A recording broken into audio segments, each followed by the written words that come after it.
Today's collectible spots, we are having a look at the Jada Toys Diecast Metals. This is Spider-Man villain Venom.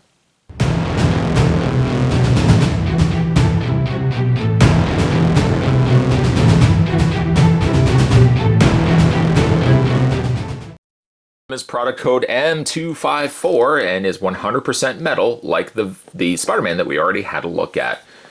The bottom of the package showcases a slight illustrated design of what the character will look like. As you can see, though, he's depicted down below in blue, whereas the figure release is him in the black. That also carries over to the sides as well as on the back.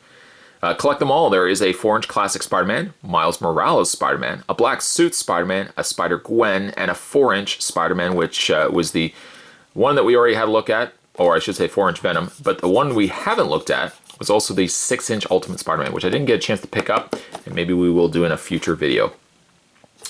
Head over to www as well, www.jadatoys.com, if you'd like to check out some really cool stuff, some cool collectibles over on their end. And in the meantime, I'm going to take a break. I'm going to get this opened up, and when we come back, we're going to get a better look at the new Jada Toys Diecast Metals Venom.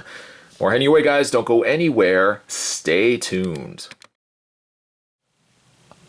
With Venom unleashed from his packaging, let's get a better look at this really cool collectible. Now, they went the route in this case with Venom by giving us the tongue-out lashing Venom, which I think is a perfect fit for the character. I would have also been very cool with the idea of having the tongue taken out and having a big smile as a classic Venom showcased here as well. But no, they went the route of the tongue out. I think it works perfectly fine for the character. One thing, though, let me just bring in the Spider-Man.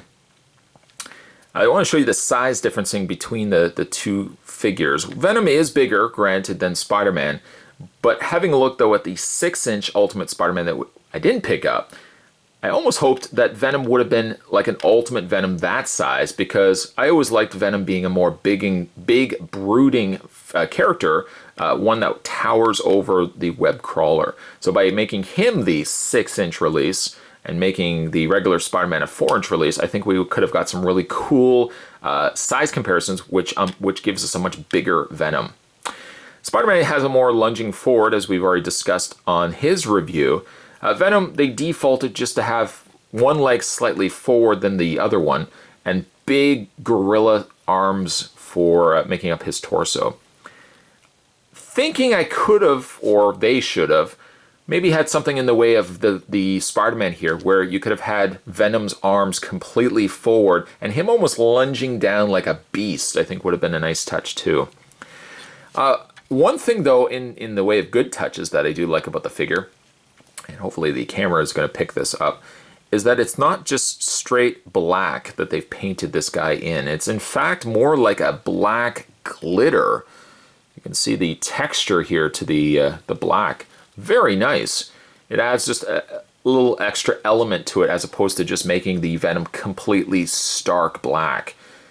Things such as his eyes, the side squares on his hands, and of course the symbiote symbols on either side are a fairly vibrant white. They're not super stark white, however they're more like a more subtle looking white.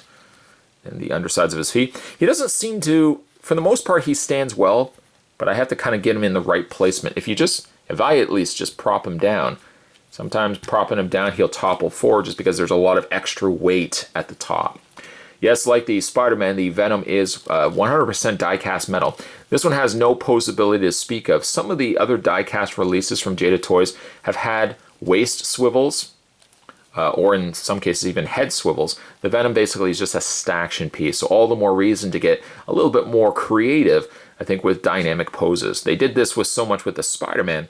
Part of me feels like I wish they could have done a little bit more dynamic in the way of Venom, as opposed to just having him standing upright. A lunging forward, almost like a gorilla pose, could have also suited this character, and certainly a 6-inch release of this guy, I think, would have even made Spider-Man a little bit even more intimidated by Venom here.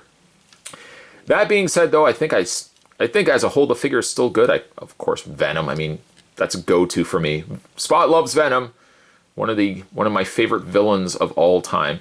Whether you think of him as a hero or you think of him as a villain, hopefully the consistent trend is that Venom is just a really cool design character. And I think Jada Toys has done a good service to Venom. Could have afforded, though, a little bit bigger, but nonetheless, still a cool collectible to say the least. You can currently find this guy in local retail stores in most parts, and you can also find these for the most part in comic book stores. Comic book stores, for me, for Jada Toy releases at least, is usually the easiest place where I can find these collectibles. So if you can't find them, check out your local comic book stores. Today's collectible spot, we were continuing our looks at the brand new Jada Toy releases. This is Spider-Man Faux Villain. More a villain, I guess, than a hero, I would think. We're looking today at the classic bad guy Venom in diecast form. Stay tuned, guys. Spot's going to have more collectible spots heading your way. As always, thanks for watching. I'll see you next time.